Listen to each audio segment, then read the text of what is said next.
السلام علیکم۔ وادی سوات تاریخ و تہذیب کا گہوارہ ہے۔ تاریخ کی کتابوں میں رقم ہے کہ سوات گندھارا تہذیب کے انتہائی اہم مراکز میں سے ایک تھا۔ نیز یہ بھی شواہد ملے ہیں کہ سوات کی گود میں گندھارا تہذیب کے علاوہ بھی دیگر کئی تہذیبوں نے پرورش پائی ہے۔ ہندوؤں کی مقدس شخصیت مہاراجہ رام چندر جی نے سوات ہی کے ایلم پہاڑ میں بنواس کر کے اسے ہندو مت کے پیروکاروں کے لیے مقدس بنایا۔ کہا جاتا ہے کہ ایلم پہاڑی کی عظمت اور تقدس کی روایات زرتشتیوں، پارسیوں اور یونانیوں کی کتب میں بھی ملتی ہے۔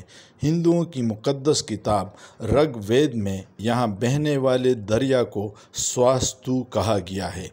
یہ پارس کے بادشاہ دارا اول کا ایک صوبہ رہ چکا ہے جسے 327 قبل مسیح میں سکندر اعظم نے فتح کیا۔ 305 قبل مسیح میں یہ ہندوستان کے موریان خاندان کے قبضے میں آیا۔ لگ بھگ 55 سال بعد پارتیہ قوم نے مذکورہ علاقے پر دسترف دراز کیا۔ پہلی صدی عیسوی میں گندھارا تہذیب کوشانا کے زیر نگیں آئی جو کہ وسطی ایشیا کے خانہ بدوش تھے۔ 7ویں صدی عیسوی میں سوات کے علاقہ سے پدما سمبھاوا بدھا ثانی تبت کے لیے نکل پڑے تھے۔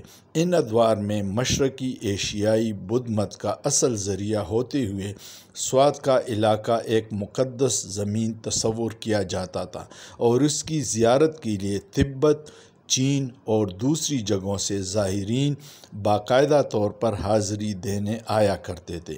ڈاکٹر لوکا ماریا جو کہ مشہور اطالوی ماہر آثار قدیمہ ہیں، انہوں نے اٹالین آرکیالوجیکل مشن کے لیے خدمات سر انجام دیتے ہوئے وادی سوات میں 27 سال گزارے ہیں۔ انہیں موجودہ دور میں ادیانہ، سوات کا پرانا نام، کا سب سے مستند عالم اور محقق مانا جاتا ہے۔ سوات کے آثار قدیمہ کی درجہ بندی کرتے ہوئے کہتے ہیں کہ یہ ورثہ عظیم، وسیع اور حیرت انگیز ہے۔ اس کی درجہ بندی مشکل ہے لیکن ہم کہہ سکتے ہیں کہ یہ دنیا کے 50 اہم ترین آثار قدیمہ میں سے ایک ہے۔ قدیم کتب اور چینی ریکارڈ میں سے چند کی صاف وضاحت کرتے ہیں۔ Archaeology and museum government of Khyber Pakhtunkhwa کے سبکدوش ڈائریکٹر پروفیسر شاہ نظر خان کا کہنا ہے کہ ادیانہ کو گندھارا کا حصہ مانا جاتا ہے۔ بعض محققین کی رائے میں ادیانہ ایک علیحدہ سلطنت تھا۔ اس وادی کے جنت نظیر ہونے کے علاوہ اس کے بدھ مت کے قدیم آثار بڑی اہمیت کے حامل ہیں۔ اسٹوپے، خانقاہیں، رہائشی عمارات، قلعے اور بڑی تعداد میں راک کرونگز وادی میں جا بجا بکھرے پڑے ہیں۔ وادی سوات میں یہ آثار آج بھی سیاحوں کی توجہ کا مرکز ہیں۔ ماہرین آثار قدیمہ کے مطابق سوات میں اب تک 10% آثار کو بھی دریافت نہیں کیا جا سکا۔